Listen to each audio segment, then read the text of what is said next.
Sejam todos muito bem-vindos, eu sou Felipe de Deus e esse é mais um vídeo do canal Vamos Falar de História. Pessoal, no vídeo passado eu falei como era a estrutura econômica e social dos cubanos antes da chegada dos comunistas ao poder.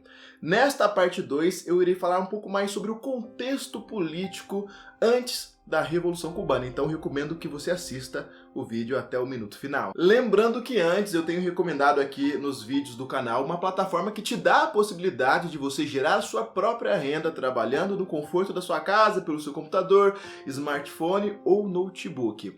Eu, por exemplo, que ralo aqui com a monetização do YouTube, tenho a opção binária como hoje uma das minhas principais fontes de renda.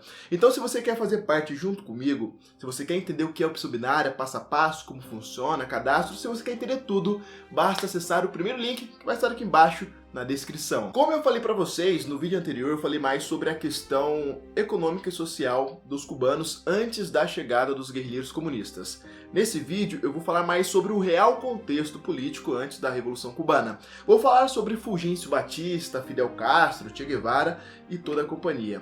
Mas antes, primeiro você tem que entender quem foi o tal do Fulgêncio Batista, porque se os comunistas conseguiram chegar ao poder, é porque houve brecha, e é sobre essas brechas que nós iremos falar no vídeo de hoje. Cuba já sentia o sabor de regimes autoritários bem antes da chegada dos comunistas no governo. Fulgêncio Batista chegou ao poder pela primeira vez por meio da chamada Revolta dos Sargentos, que derrubou o regime autoritário de Gerardo Machado em 1933. Logo depois, ele se autonomeou chefe das Forças Armadas até que em 1940 foi eleito presidente. Cargo este que permaneceria até 1944.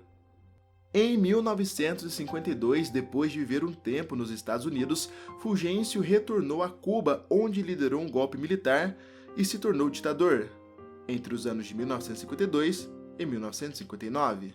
O cenário político cubano era cheio de contradições, reviravoltas e conturbado. Em 1938, por exemplo, Fulgêncio Batista aprovou a legalidade do Partido Comunista e adotou diversas medidas estatais que foram vistas com bons olhos pelos comunistas. Abre aspas, quem luta para afastar Fulgêncio Batista não está mais a lutar pelo povo cubano, fecha aspas. Isso era manchete de um jornal de um partido comunista da época. Abre aspas.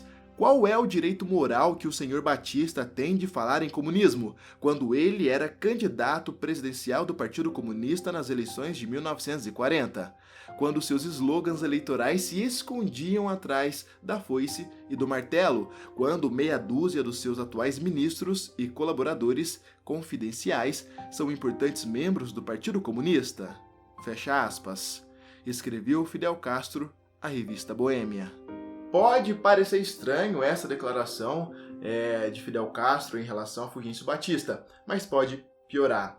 Pode-se dizer que Fulgêncio Batista começou com suas ideias comunistas que foram mudando ao longo dos anos, principalmente a partir de 1952, quando ele se tornou ditador. Mas se eu dissesse para você que Fidel Castro dizia que era contra o comunismo, você acreditaria? A partir de 1952, Fulgêncio Batista se tornou ditador e foi apenas uma questão de tempo para que as coisas saíssem do controle, dando brecha para os guerrilheiros comunistas. Fulgêncio adotou uma política agressiva com seus opositores, uma política marcada por torturas, assassinatos, prisões arbitrárias e desaparecimentos. De repente, foi proibido a circulação de diversos jornais e o direito à greve.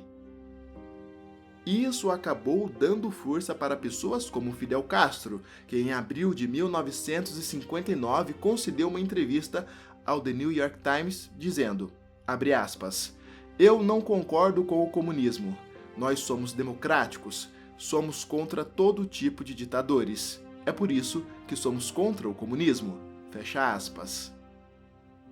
Naturalmente, os opositores de Fulgêncio Batista, como Fidel Castro, ganharam aliados que eram considerados moderados e até mesmo grandes empresários e agricultores insatisfeitos com a instabilidade política.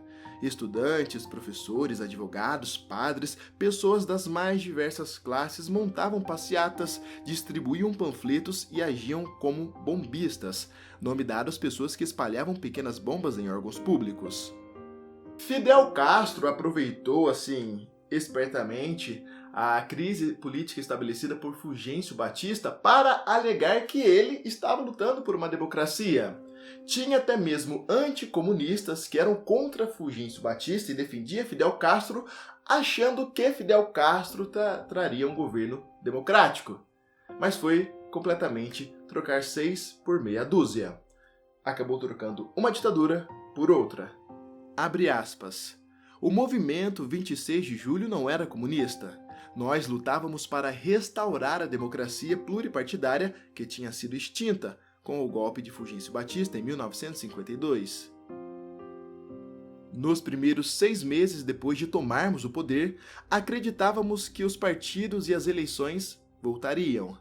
Mas então, Castro e Che Guevara levaram a revolução para uma ditadura comunista. Logo percebemos que tínhamos caído numa ilusão. Muitos guerrilheiros que pensavam como eu ficaram quietos, acabaram ganhando cargos menores no governo e vivendo sob a chantagem de Fidel.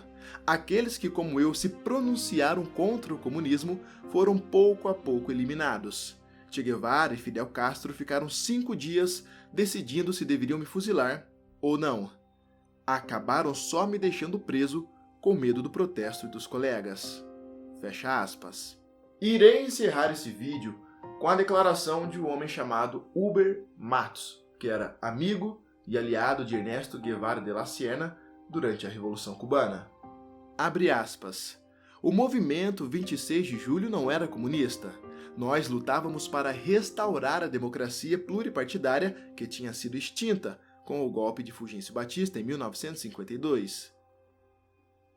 Nos primeiros 6 meses depois de tomarmos o poder, acreditávamos que os partidos e as eleições voltariam. Mas então, Castro e Che Guevara levaram a revolução para uma ditadura comunista. Logo percebemos que tínhamos caído numa ilusão. Muitos guerrilheiros que pensavam como eu ficaram quietos, acabaram ganhando cargos menores no governo e vivendo sob a chantagem de Fidel. Aqueles que, como eu, se pronunciaram contra o comunismo foram pouco a pouco eliminados. Che Guevara e Fidel Castro ficaram 5 dias decidindo se deveriam me fuzilar ou não. Acabaram só me deixando preso com medo do protesto dos colegas. Fecha aspas.